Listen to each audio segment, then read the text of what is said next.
Vamos por primera vez con Naturgy, que no la hice aún. Bueno, es la primera distribuidora de gas que analizamos en este periodo. Vamos a tomar en cuenta la presentación de la audiencia pública que fue el 31 de julio, hace muy poquito. Pone a consideración la solicitud para la licencia, la distribución de gas, forma parte del 26% de la factura, después 25 en impuestos, transporte 15 y la generación de gas a través de las petroleras un 34. ¿Quiénes son? Bueno, forma parte Invergas, tiene el 51%, Naturgy Argentina, que es una administradora, el 19%, y flota en la bolsa alrededor del 30%, incluido el ANSES. Tiene 6 provincias: Buenos Aires, San Juan, Tucumán, Salta, Santiago del Estero y Jujuy. Ahí presta concesiones con un potencial de 2,5 millones de usuarios en Argentina, 40.000 kilómetros de vía de transporte de gas, o sea, de caño, y 11.000 kilómetros de redes. Bueno, tiene 30 partidos y abarca más de 8 millones de habitantes como potencial. Aumentó desde que tiene la concesión 84% y el crecimiento de las redes fue un 78, 84 me refiero a los usuarios que se aplanan, lamentablemente, no sé si quedan. Y bueno, tiene como objetivos de la ley de gas diferentes protecciones y promociones bueno, para que cumpla todos estos compromisos que de hecho lo has cumplido para poder renovar su licencia, ¿no? Bueno, como comienzo, el ejercicio 2025 fue muy bueno, el resultado 52.018 millones, siendo un 218,6% más que el año pasado. Esto tiene que ver la recomposición de tarifas que entró en vigor desde abril de 2024 hasta junio del 2025, que superó ampliamente la inflación. El segundo trimestre en particular da 36.697 millones, que es solo un 18,3%, esto por la recuperación de las tarifas en el segundo trimestre del 2024, por eso se acerca más, pero aún así sigue superior a la inflación porque el volumen es menor. Bueno, viendo el resultado bruto, tenemos que en los 3 meses, si bien el resultado bruto es 4.000 millones menos, esto se revierte en resultados financieros, por eso el resultado de impuesto a las ganancias da 7.000 millones más en cuanto a la comparación trimestral, ¿no? Viendo, bueno, el acumulado, al no tener la actualización de tarifas, hace que sea bastante mayor. Puntos destacados: el 30 del 4 se aprobaron los cuadros tarifarios del proceso de revisión quinquenal tarifaria, donde el WAP se calculó en 14 o casi 15%. Este 15% de más, aparte de la actualización mensual, será pagadera en 31 cuotas, siendo ajeno a los ajustes que la empresa realice.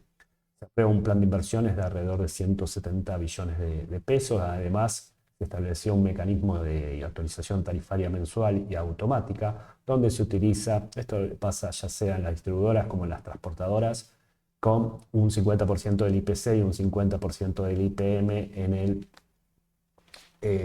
nomenclador para el aumento de las tarifas mensuales, ¿no? Del 6 se repartieron dividendos por 33.215 millones, equivalente a 102 pesos por acción.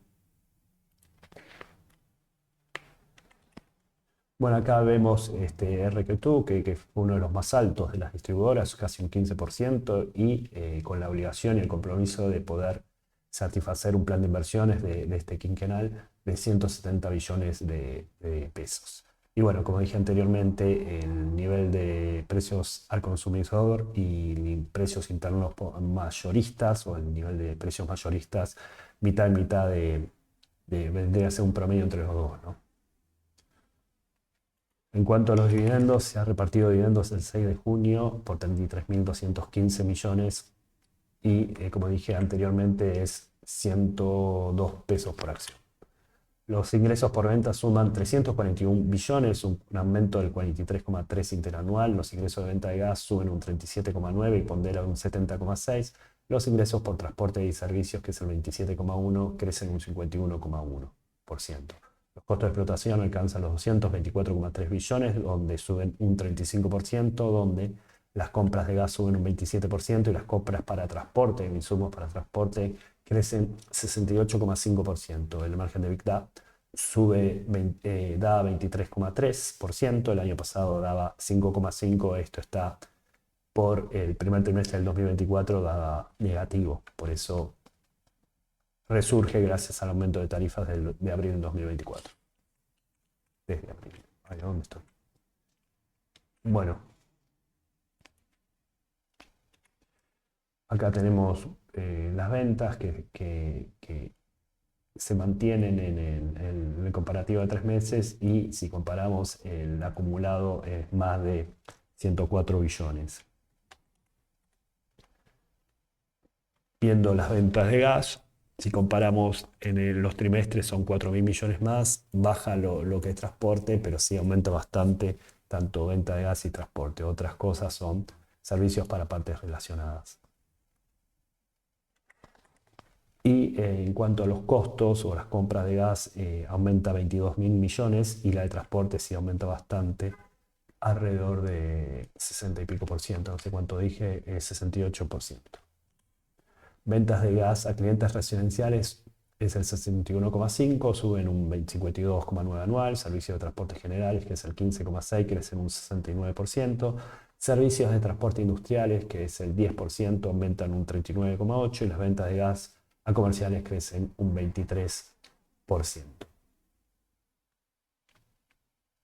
Esto lo vemos en la reseña que tenemos acá, en millones de pesos, donde bueno, baja la industrial, pero es por una especie de reclasificación de ventas de gas a servicio de transporte y distribución, es decir, se incluye la distribución parte de algunos industriales, por eso baja un 50%. Si sube subdistribuidoras, si sube todos los ítems, sea para venta de gas como servicio de transporte.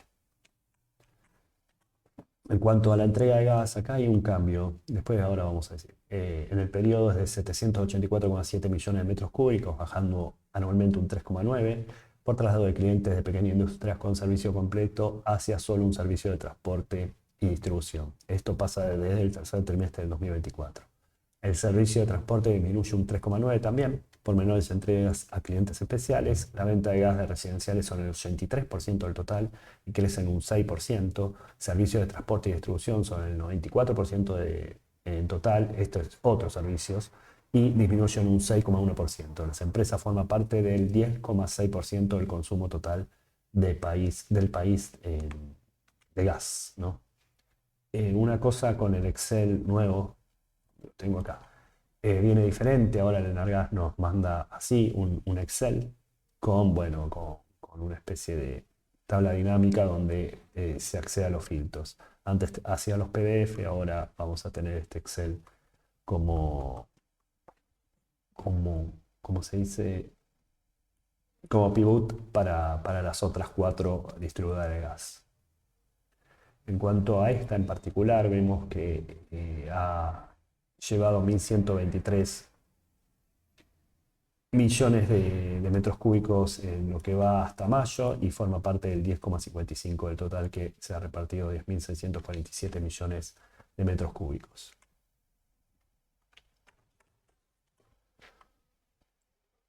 Vamos a ver otra cosa acá. Aparte de esto, tenemos que los números de clientes se aplanaron un poco, venían creciendo, pero se aplanaron, llegaron a 1.680 millones, 1,68 millones, ahora está en 1.678.000. Después, viendo en metros cúbicos, creo que esto ya lo dije, si baja lo que es industria, bueno, esto ya está bien. Bueno, los gastos por naturaleza dan 269,8 billones, un 32,3% mayor al 2024, costos de personal bajan un 7%, impuestos, tasas y contribuciones suben un 38%, servicios y suministro de terceros crecen un 13,4%. Otros ingresos y egresos dan 2.806 millones positivos, siendo un 217,8% superior al 2024, principalmente por otros ingresos de transporte con partes relacionadas de la empresa.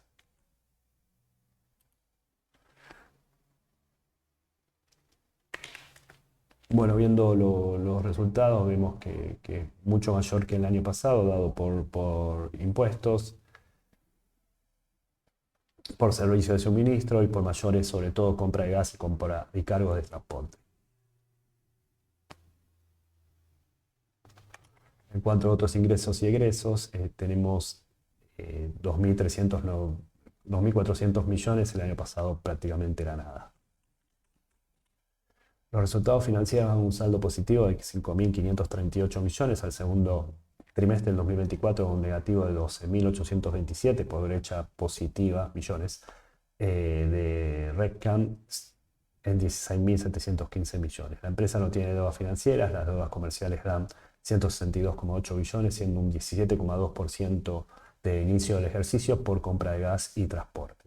La posición en moneda extranjera es de 11.120 millones medido en pesos, siendo un 9,4% inferior del inicio del ejercicio por menor caja y bancos. El flujo de caja salda 40.259 millones, subiendo un 34,8 anual, aunque disminuyendo en el ejercicio 31.280 millones por el pago de dividendos que dijimos anteriormente. Que mencionamos, ¿no? Anteriormente. Bien, bien, bien, bien. Bueno, tenemos que hay un RedCan que está rebeneficiado por 6.449 millones contra 23.164 el año pasado. Y también hay un spread de 7.000 millones a favor en lo que va en el comparativo de trimestre contra trimestre. En los resultados financieros da más o menos lo mismo. En deudas comerciales se tiene, bueno, lo que dije, compra de gas que va de 50.000 millones a 97.000 millones, es decir, sube alrededor del 94%, y compra de transporte lo mismo, ¿no? Sube 80%. En moneda extranjera se tiene menos caja que el año pasado, donde desciende de 5.957 millones a 4.600 millones en pesos. Y por último, por el pago de dividendos, disminuye el flujo de caja en 31.280 millones, se ha pagado alrededor de, o se ha descontado 59.383 millones en dividendos, esto ya ajustado por inflación. El 31 de 7, Enargas convocó a audiencia pública con el objeto de poner a consideración la solicitud de la prórroga de licencia, lo cual cumple con todos los ratios las ratios que hemos visto. La dirección ha privilegiado el cumplimiento de los compromisos para el otorgamiento, por eso menciono eso. La liquidez va de 1.31 a 1.34, la solvencia 1.86 a 1.57, el valor del libro es 9.51, la cotización es 1.960, la capitalización es 638 billones, la ganancia por acción es 159,8 y el PER promediado, es decir, los últimos 4 trimestres, está bastante bajo, 4,8 años. Esto está bien.